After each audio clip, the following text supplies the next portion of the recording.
వదలండి ఆ బాలికని. స్వామీజీ, స్వామీజీ, మా అమ్మమ్మను కాపాడండి స్వామీజీ. వీళ్ళందరూ మా మామ ఇంటిని తగలబెట్టారు. మా అమ్మమ్మ మంటల్లో కాలి చచ్చిపోతుంది. ఆమెను కాపాడండి స్వామీజీ, మాకు సహాయం చేయండి. స్వామి, ఇది ఆ పురంజన గాడి అక్క కూతురు. ఆ పురంజన గాడి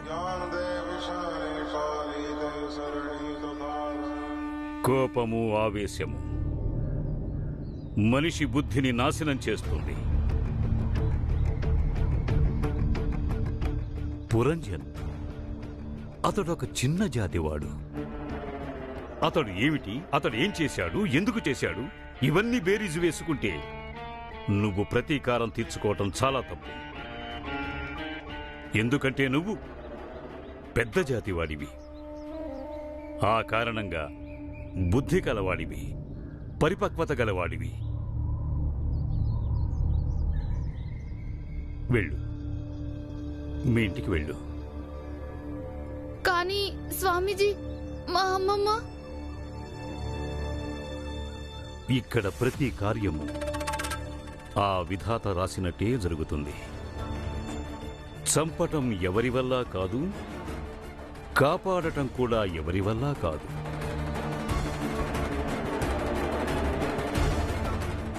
మనమందరం ఆయన చేతిలో కీలుబొమ్మలం.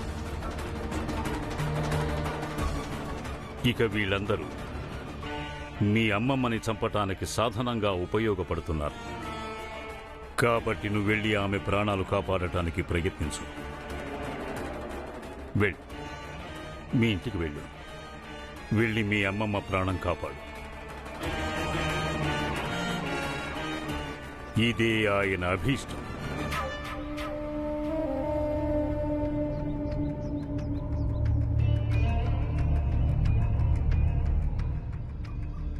స్వామీజీ, ఈ విషయం మాకు అర్థం కావట్లేదు. మీరు ఆ పిల్లని ఎందుకు వెళ్ళనిచ్చారు?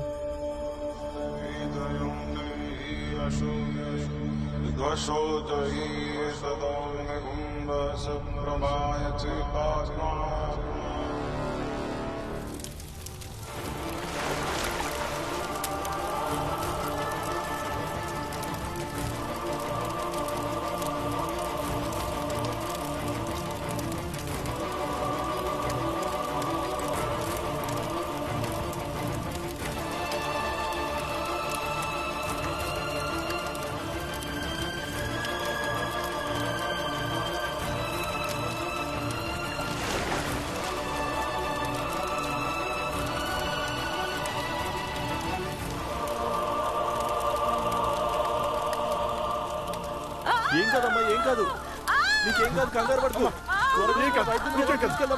త్వరగా త్వరగా తొందరగా పదండి, పదండి పదండి, త్వరగా త్వరగా పదండి. ఇప్పుడు అమ్మని వైద్యం దగ్గరికి తీసుకెళ్తున్నారు. ఆమెకేం కాదులే. పురంజన్ ఎక్కడ ఉన్నాడు? పురంజన్ ఎక్కడా?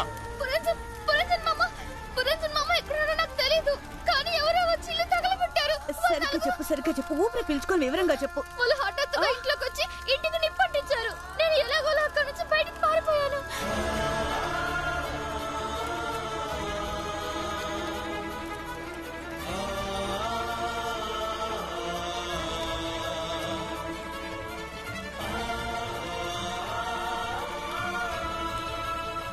ఈ పాపని మన ఇంటికి తీసుకెళ్ళు. మీరు వెళ్ళండి. ఆగమ్మా, నా మాట విను. అమ్మమ్మకి ఏమీ కాదు, ఏం కాదు. ధైర్యంగా ఉండు. ఏం కాదు తల్లి, ఏం కాదు. ధైర్యంగా ఉండు.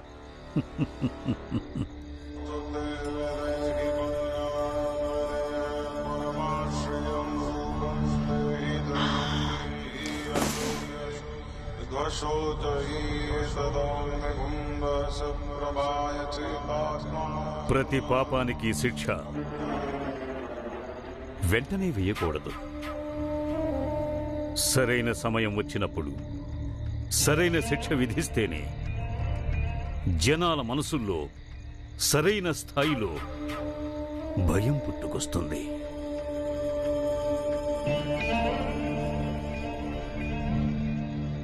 నేను ఆ కన్యని వదిలిపెట్టేశాను. కానీ దానికి కూడా తప్పకుండా శిక్ష పడుతుంది. కానీ స్వామి, సరైన సమయం ఎప్పుడు వస్తుంది? ఆ అమ్మాయికి ఎప్పుడు శిక్ష పడుతుంది? వస్తుంది, సమయం వస్తుంది, సరైన సమయం వస్తుంది. కానీ అప్పటి వరకు ఆ కన్య మీద మీరొక కన్నేసి ఉంచండి. మీ ఆజ్ఞ స్వామి.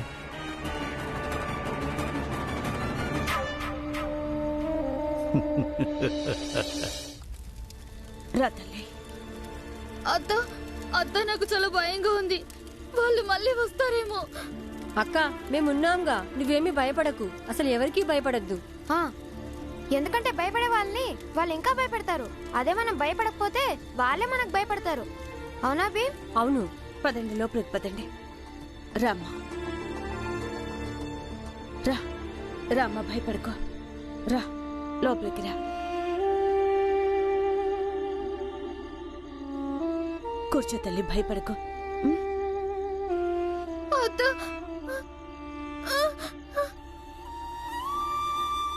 ఇంకేం భయం లేదు తల్లి. ఇప్పుడు మనం మన ఇంట్లోకి వచ్చేసాం కదా.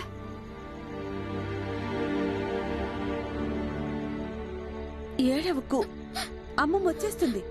నువ్వు బాధపడకు, ఏడవద్దమ్మా. పురంజన్, అమ్మా, మన పురంజన్ వాళ్ళ మేనకోడలు.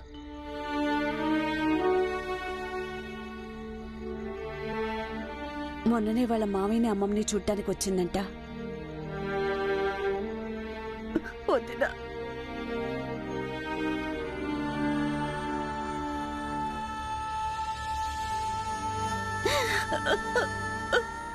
వదిన వాళ్ళు పురంజన్ ఇంటిని తగలబెట్టేశారు, మనుషులతో సహా.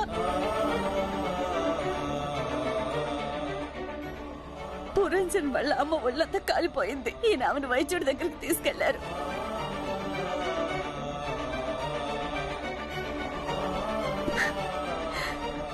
ఇంకా పురంజన్ గురించి ఇంతవరకు ఎలాంటి ఆచూకీ తెలియలేదు. అందుకే తను ఇక్కడికి తీసుకొచ్చాం. మంచి పని చేశావు. ఆ దుర్మార్గులు నాశనం అయిపోతారు. మనలాంటి వాళ్ళని బాధ పెడుతున్నారు.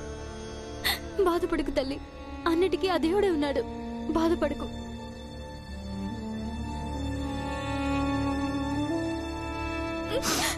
ఊరుకో తల్లి, మేమందరం ఉన్నాంగా. నీకేమీ కాదు, నీకేమీ కాదు. ఆ దుర్మార్గులకు అసలు జాలనే మాటే తెలీదు. జాలి దయ అనేది ఉంటే ఇలాంటి పని చేయరు దుర్మార్గులు.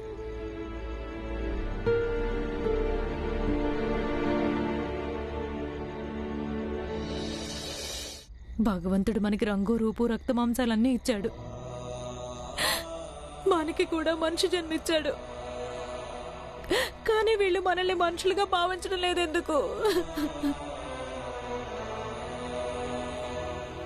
దీనికి సమాధానం ఎవరి దగ్గర లేదు వదినా.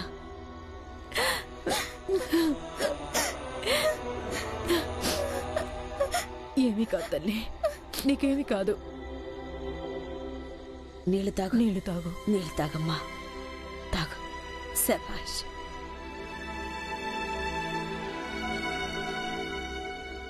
ఇంక నువ్వు పడుకో. మేమున్నాంగా, కాసేపు పడుకో. రామ్మా, పడుకో తల్లి. పడదా, పడుకో. ఏం ఆలోచించొద్దు.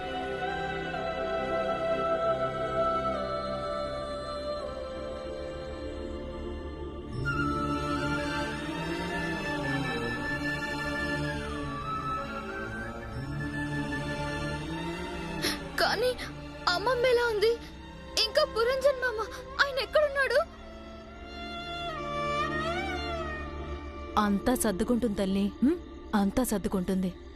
అవునక్క, నీ అమ్మమ్మకి పూర్తిగా తగ్గిపోతుంది. ఇంకా పురంజన్ బాబాయ్ కూడా దొరుకుతాడు. నువ్వేమీ దిగులు పడకక్క. వీళ్ళందరూ భయంతో వ్యాపారం చేస్తారు. ఎందుకంటే మనిషి ఎప్పుడూ భయంతోనే బతుకుతారు కాబట్టి.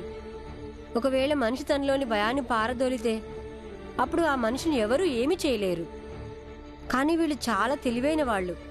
వీళ్ళకి తెలుసు మనిషి ఎప్పటికీ తన భయం నుంచి బయటపడలేడని. అందుకే ఇప్పటికీ ఇలాంటి వాళ్ళ ఆటలు సాగుతున్నాయి. అందుకే ఎప్పుడు భయపెట్టే మార్గాల్ని వెతుకుతూ ఉంటారు. ఊరుకో తల్లి, ఏడవకంతా సర్దుకుంటుంది.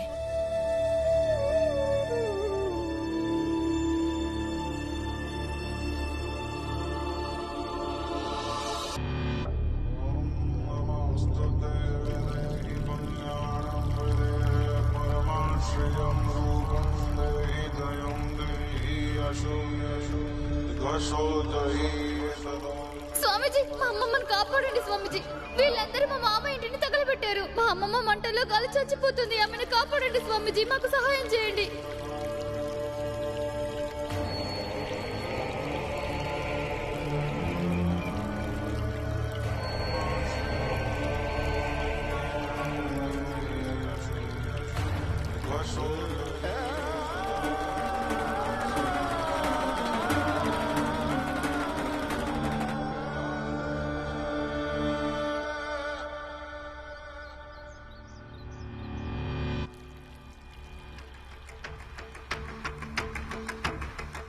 స్వామీజీ, మీరు ఎలాంటి మనిషిని వెతికి తీసుకురమ్మని చెప్పారో అక్షరాల అలాంటి వాడినే తీసుకొచ్చాం. ఇతను మన పనిని చక్కగా చేస్తాడు.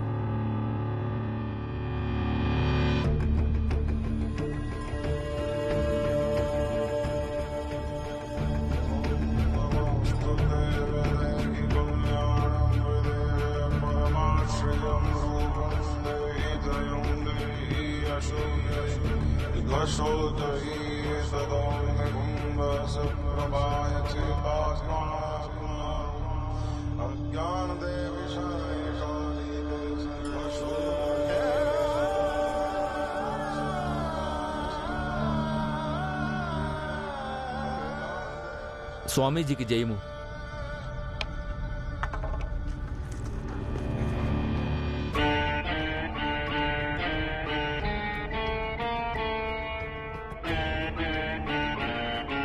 ఒక కన్య ఉంది. దాని పేరు భవ్య. అది తక్కువ జాతిది. ఇప్పుడు భీమరా వాళ్ళింట్లో ఉంటుంది. నువ్వు పగలు రాత్రి దాన్ని నీడలా వెంబడిస్తూ ఉండాలి. తను ఇంట్లో ఉన్నా బయట ఉన్నా దాని మీద ఎప్పుడూ ఓ కన్నేసి ఉంచాలి. అది ఎక్కడికి వెళ్తుంది, ఏం చేస్తుంది అని.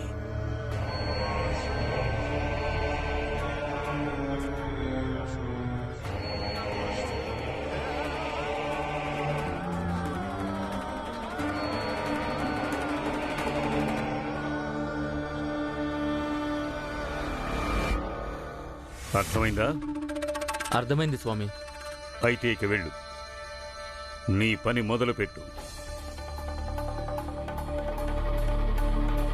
స్వామి, మీరు కనుక మా ఇంట్లో అడుగు పెడితే మా పాపాలన్నీ తొలగిపోతాయి. తమరికి అభ్యంతరం లేకపోతే ఈరోజు రాత్రి భోజనానికి నేను తమరిని సాదరంగా ఆహ్వానించాలనుకుంటున్నాను స్వామి. మీ పాదం మా ఇంట్లో పడితే అప్పుడు మా ఇల్లు కూడా పావనం అయిపోతుంది. అవశ్యం. చెప్పండి సర్వజ్ఞ స్వామికి, సర్వజ్ఞ స్వామికి.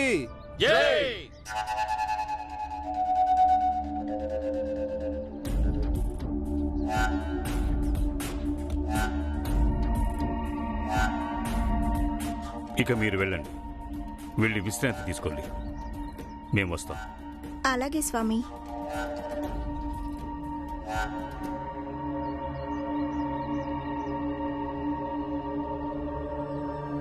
ఆ అమ్మాయి చాలా అదృష్టవంతురాలు. తను కూడా మనలాగే ఈశ్వరుడి చరణాల చెంతకొస్తుంది. అభాగ్యురాలు. ఇంటికంటుకున్న మంటల్లో కాలిపోయుంటే అప్పుడింకా అదృష్టవంతురాలయ్యేది. మనలాగా అయితే రోజు చస్తూ ఉండేది. ఇది ఒక బతికేనా? పూర్తిగా చావనులేము, పూర్తిగా బతకనులేము. నువ్వెప్పుడు ఇలా ఎందుకు మాట్లాడతావు? మనిద్దరం దేవుడికి ఎంతో దగ్గరగా ఉన్నాం. చాలా తక్కువ మందికే దేవుడికి సేవ చేసుకునే అదృష్టం రాసిపెట్టుంటుంది. దేవుడికి కాదు, స్వామికి చేరువుగా ఉన్నాం మనం. పేరు భగవంతుడిది, కానీ మనం సేవలు చేసేది స్వామికేగా.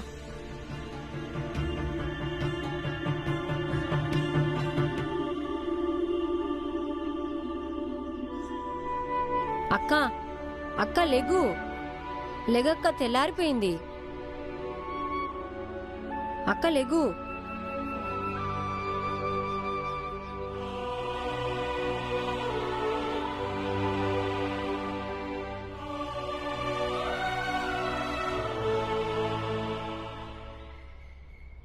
అక్క ముందు ఇది చెప్పు, నువ్వు పాలు తాగుతావా లేక టీయా? నేను పొద్దున లేచి పూజ చేసుకోకుండా ఏమీ తాగను, ఏమీ తినను. అరే భవ్య, టీ తాగితే ఏంటి? అయినా నువ్వు ఎవరికి పూజ చేస్తావో ఆయన వచ్చి చూస్తాడా ఏంటి? ఆనంద్, అది భవ్య భక్తి, దాన్ని ఆపడానికి నువ్వెవరు? భవ్య, నువ్వు ముందు పూజ చేసుకో, తర్వాత నీకేది ఇష్టమో అది తాగు, పాలో టీయో, సరేనా? కానీ మా అమ్మమ్మ ఇంకా పురంజన్ మామ. మీ అమ్మమ్మ ఇప్పుడు బాగానే ఉంది భవ్య.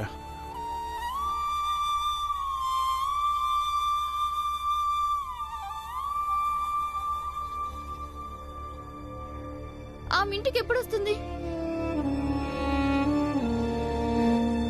భవ్య, మీ అమ్మమ్మ వైద్యుడి దగ్గర ఉంది.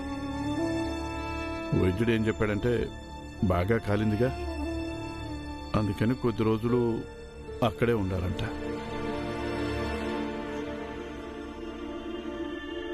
మరి పురంజన్ మామ ఆయన?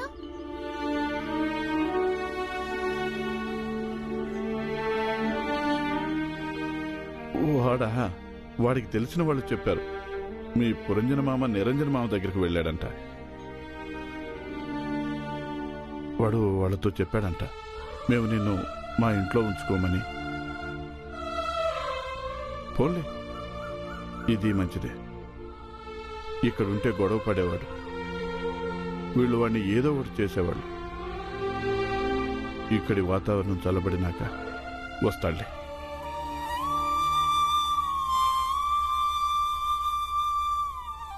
అప్పటిదాకా నువ్వు ఇక్కడే హాయిగా ఉండు.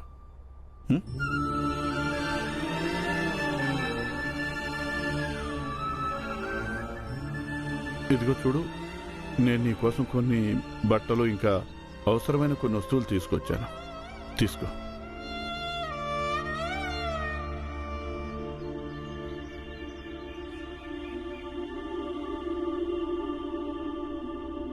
అక్క స్నానం చేసి పూజ చేసుకో, తర్వాత చెప్పు, టీ తాగుతావో పాలు తాగుతావో?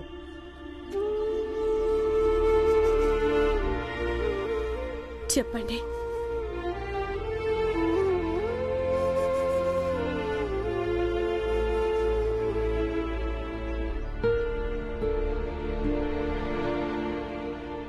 వాళ్ళు నిజంగానే మన పురంజన్ని చంపేశారా ఏంటి?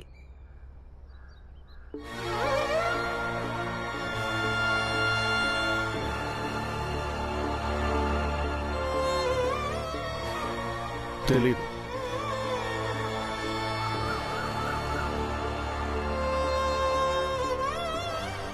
పురంజన్ ఎక్కడున్నాడో ఎవరికి ఏమీ తెలీదు. కానీ అందరిలో ఒక భయం ఉంది, ఒకవేళ వాళ్ళు పురంజన్ని నిజంగా చంపేస్తుంటారని. అయితే నాన్న, ఇప్పుడు మనం ఏం చెయ్యాలి? వాళ్ళు రోజు రోజు ఒక్కొక్కరిని వరుస పెట్టి చంపుతూ ఉంటే ఎలా?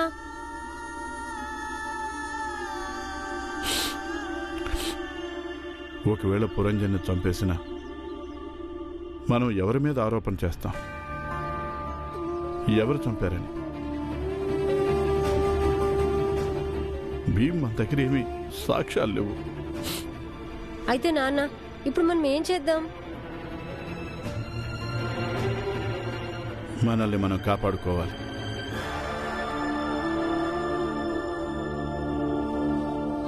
ఈ ప్రక్రియలో కొన్నిసార్లు దాడులు చేయాల్సి వస్తుంది,